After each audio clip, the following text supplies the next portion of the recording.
आमिर के फैंस के साथ हुआ था साल 1998 में, जब आमिर खान की एक फिल्म रिलीज हुई थी जिसका नाम था गुलाम। गुलाम फिल्म की रिलीज से कुछ वक्त पहले एक खबर सामने आई कि गुलाम के सेट पर आमिर खान के साथ एक बड़ा हादसा हुआ था और वो मरते मरते बचे थे। फैंस के अंदर एक सॉफ्ट कॉर्नर पैदा हुआ कि घायल होने के बावजूद आमिर शूटिंग कर रहे थे। बाद में खबर अफवाह साबित हुई, लेकिन अफवाह के बाद रिलीज हुई गुलाम हिट हो गई। लोगों ने आमिर से जुड़ी खबर को फिल्म को हिट कराने का पब्लिसिटी स्टंट करार दिया था।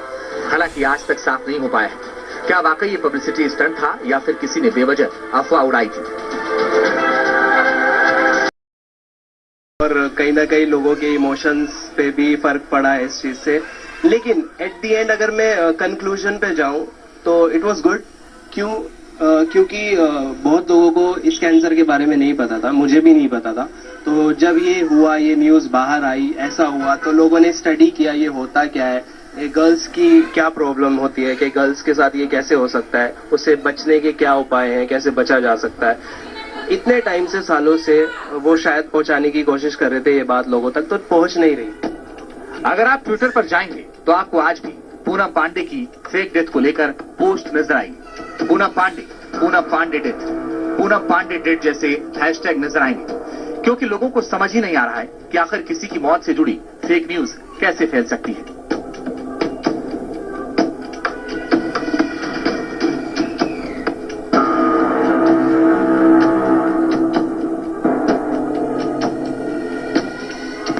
अपनी फेक डेथ से कुछ दिन पहले एक पार्टी में पूनम पांडे ने कहा था कि वो मुनव्वर फारूकी को ही बिग बॉस को जीतते देखना चाहती हैं। फारूकी को ट्रॉफी तो मिली, लेकिन पूनम की मौत की फर्जी खबर ने मुनव्वर का भी दिमाग घुमा दिया।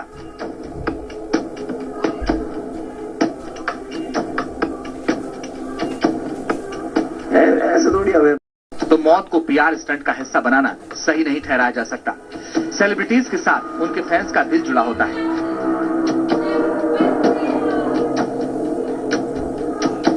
फैंस अपने सेलिब्रिटी को फॉलो करते हैं, कई तो अपने हीरो या हीरोइन को रोल मॉडल तक मान लेते हैं, और जब ऐसे सेलिब्रिटी के साथ फेक डेथ और पब्लिसिटी स्टंट जुड़ जाता है तो ये फैंस और इंडस्ट्री को कबूल नहीं होता।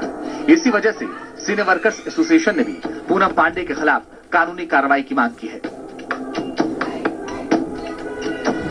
और मुंबई पुलिस कमिश्नर से मांग की कि पूनम पांडे मॉडल और उसके मैनेजर और जो एनजीओ वाले जो 2-3 लोग हैं, ये जिन्होंने इससे करवाया, उसकी जांच करें, कितना पैसा लिया इसने, ये कौन लोग हैं, इनके पर भी एफआईआर तत्काल दबाव से हो, ताकि भविष्य में कभी भी हमारे फिल्म इंडस्ट्री और बॉलीवुड से कोई भी ऐसा घिनौना हरकत ना करे।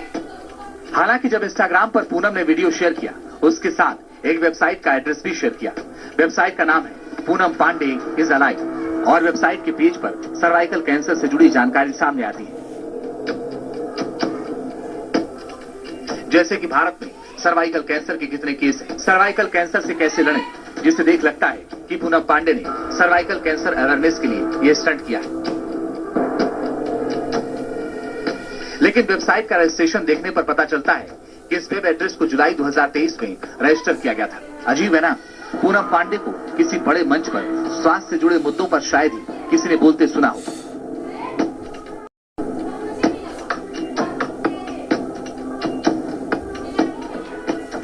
पूनम ने इससे पहले शायद ही कभी सर्वाइकल कैंसर को लेकर बयान दिया हो, और तो और पूनम पांडे की फेक डेथ की खबर सामने आने के 24 घंटे के अंदर ही इंस्टाग्राम पर पूनम पांडे के 1 लाख फॉलोअर्स बढ़ जाते हैं। इसी वजह से लोग कह रहे हैं पूनम पांडे ने पब्लिसिटी के लिए अपनी मौत से जुड़ी फर्जी खबर फैलाई। टीम आलोचना कर रहे हैं, केस दर्ज कराने की भी बात हो रही है, लेकिन क्या वाकई पूनम पांडे को सजा हो सकती है? ऐसी फेक डेथ पर कानून क्या कहता है? मदारी वरिष्ठ वकील आभा सिंह। नहीं, बिल्कुल मुसीबत नहीं बढ़ सकती है, क्योंकि पूनम पांडे ने अपनी मौत की अफवाह उड़ाई थी। उन्होंने अपनी डेथ के बारे में बोला था। अगर उन्होंने किसी से कहिए प्राइम मिनिस्टर, प्रेसिडेंट या कोई पॉलिटिकली सेंसिटिव इंसान के खिलाफ इस तरह की बात कही होती, जिससे कि 2 गुट में झगड़ा होने की आशंका थी, लॉ एंड ऑर्डर इश्यू हो सकता था, तब फिर जरूर एफआईआर हो सकती थी 505 ऑफ द आईपीसी में। लेकिन चूंकि इन्होंने अपने बारे में कहा और उससे कोई लॉ एंड ऑर्डर इशू नहीं हो सकता। लोगों में कोई वो इस तरह की पॉलिटिकल या कास्ट लीडर नहीं है कि जिसके लिए लोगों में झगड़ा हो जाए। और उन्होंने जो है इसमें इंटेंशन बोला जाता है, तो पूनम पांडे की इंटेंशन जो थी वो लड़ाई लगवाने की नहीं थी। उनकी जो इंटेंशन थी वो इंटेंशन थी कि लोग जो है इसके बारे में बात करें, सर्वाइकल कैंसर के बारे में। और इसलिए जो इंटेंशन है, क्योंकि कोई भी कानून में अगर जब कोर्ट में भी मामला आता है तो मेंसरिया होती है कि आपकी इंटेंशन क्या थी। तो उनकी इंटेंशन ना लोगों में लड़ाई लगवाने की थी, ना वायलेंस करवाने की थी। उनका इंटेंशन जो था कि वो एक इतनी भयंकर बीमारी जिससे इतनी महिलाओं की मृत्यु हो रही है उसके बारे में बातचीत हो सके, और मुझे लगता है उसमें वो सक्सेसफुल भी हुई है। तो इनकी कोई भी एफआईआर पुलिस को लेनी नहीं चाहिए, क्योंकि लोग हो सकता है पब्लिसिटी के लिए आएंगे और इसमें कानून में इसका कोई दम नहीं है।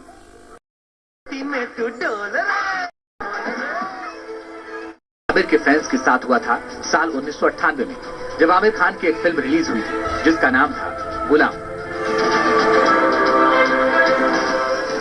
गुलाम फिल्म की रिलीज से कुछ वक्त पहले एक खबर सामने आई कि गुलाम के सेट पर आमिर खान के साथ एक बड़ा हादसा हुआ था और वो मरते मरते बचे थे।